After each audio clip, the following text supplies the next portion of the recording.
ఒక తోటలో ఒక కొమ్మలో ఒక పువ్వు పూసింది.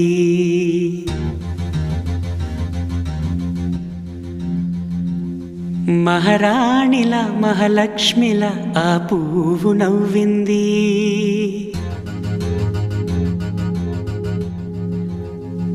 అలాగే నవ్వుతూ ఉండాలని,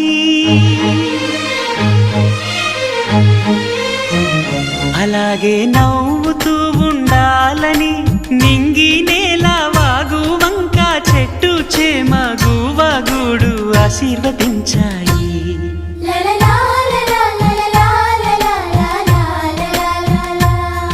ఒక తోటలో ఒక కొమ్మలో ఒక పువ్వు పూసింది. మహారాణిలా మహాలక్ష్మిలా ఆ పువ్వు నవ్వింది.